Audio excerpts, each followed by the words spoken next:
जय जय श्री राधे। क्या आपने कभी ऐसा अनुभव किया है कि आप सच्चे मन से भजन कर रहे हैं, नाम जप भी कर रहे हैं, नियम भी निभा रहे हैं, फिर भी भीतर आनंद नहीं आ रहा? कभी लगता है इतना समय हो गया फिर भी मन वैसे का वैसा ही है। कभी लगता है शायद भगवान मेरी सुनते ही नहीं, और कभी रात के एकांत में मन रो उठता है, क्या मैं कभी भगवान को पा भी सकूंगा? अगर आपके मन में भी कभी ऐसा प्रश्न उठा है तो आज की ये कथा आपके लिए केवल उत्तर नहीं, भगवान का संदेश है। क्योंकि आज आप जानेंगे निराशा कब भगवत कृपा का संकेत बन जाती है, क्यों भगवान साधक को टूटने देते हैं, और क्यों अंतिम क्षणों में ही कृपा का सूर्य उदय होता है। तो आइए श्री राधा नाम लेकर इस अद्भुत अमृतमयी चर्चा में प्रवेश करते हैं। जय जय श्री राधे श्याम। मनुष्य जब संसार में हारता है तो उसे लगता है सब समाप्त हो गया, लेकिन जब साधक भजन में टूटता है तो समझ लेना चाहिए भगवान बहुत निकट है।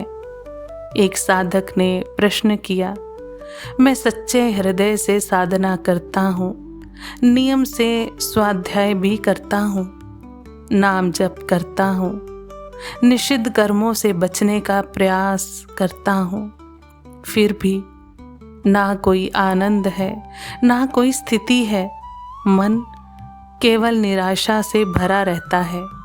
सुनते ही संत मुस्कुराए और बोले, यही तो संकेत है।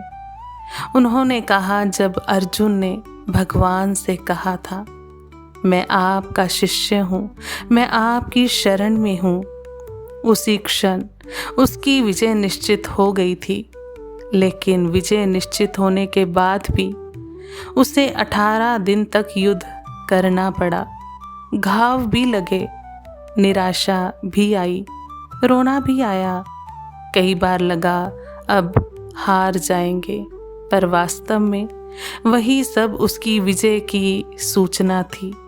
ऐसे ही जब साधक भजन करते करते थक जाता है, जब संसार अच्छा नहीं लगता, जब भीतर एक बेचैनी सी रहने लगती है, तो समझो भगवत कृपा का सूर्य उदय होने वाला है। जैसे अमावस्या की रात में सबसे अधिक अंधकार ठीक सुबह से पहले होता है, वैसे ही भगवत प्राप्ति से पहले मन सबसे अधिक बेचैन होता है। महाराज जी कहते हैं, घबराना मत, तुम्हारी वर्षों की साधना, एक एक नाम जप, एक एक आंसू, भगवान सब देख रहे हैं। तुम सोचते हो कोई परिवर्तन नहीं हुआ, लेकिन भीतर भगवान तुम्हारे पापों की जड़ें काट रहे हैं। साधक कहता है, मेरा मन भगवान में नहीं लगता।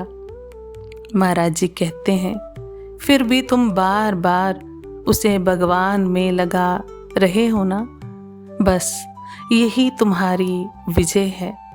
मन भागेगा, बहुत भागेगा, विषयों में भागेगा, संसार में भागेगा, लेकिन तुम उसे पकड़कर फिर नाम में बिठा देना, फिर भागे, फिर से बिठा देना। यही महाभारत है, और जहाँ श्री कृष्ण है वहाँ विजय निश्चित है। महाराज जी ने कहा, नाम जब कभी व्यर्थ नहीं जाता, एक एक नाम भगवान के चरणों में संचित होता रहता है।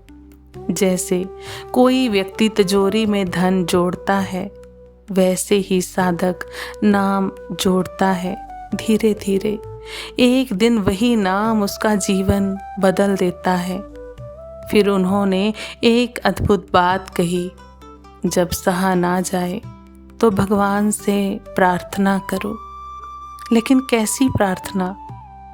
हे प्रभु, यदि आपको अच्छा लगता है कि मैं विषयों में भटकूं, तो जैसा आपको ठीक लगे प्रभु।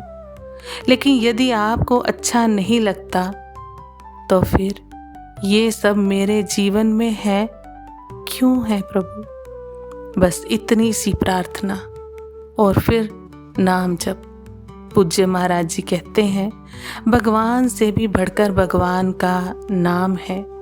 यदि नाम चल रहा है तो समझो भगवान साथ हैं। फिर महाराज जी ने कहा, सुग्रीव का प्रसंग सुनाया।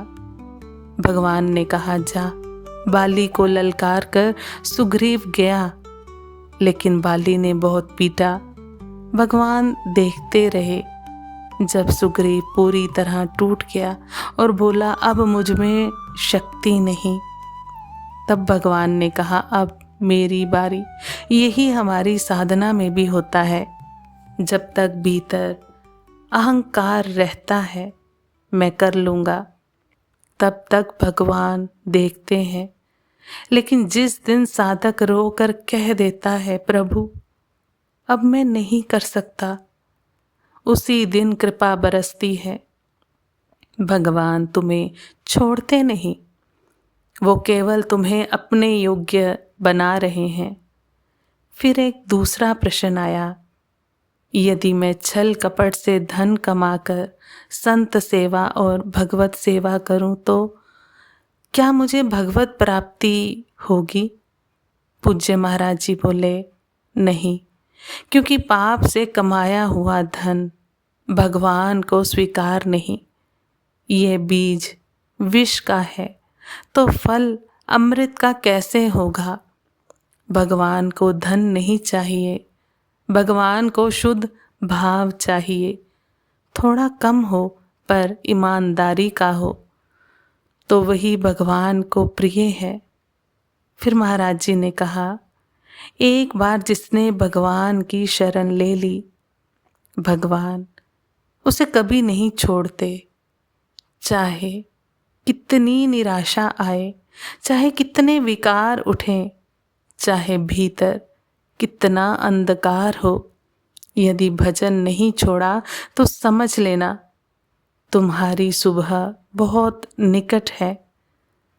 तो प्रिय भक्तों, यदि आज आपके जीवन में भी निराशा है, यदि मन बार बार टूटता है, यदि भजन में रस नहीं आ रहा, तो घबराइए मत। हो सकता है आपकी अमावस्या की रात समाप्त होने वाली हो सकता है भगवत कृपा का सूर्य उदय होने ही वाला हो।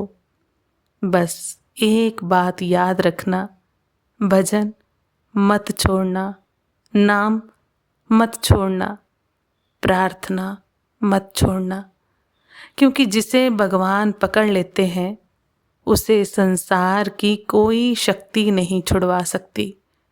एक दिन अचानक सब बदल जाएगा, मन भी, जीवन भी, और आपकी आंखों से केवल प्रेम के आंसू बहेंगे। तो आइए अंत में प्रेम से बोलिए, राधे राधे। आप सभी वैष्णव जन को श्री हरिवंशी श्री सद्गुरु देव भगवान की जय हो। जय जय श्री हरिवंश।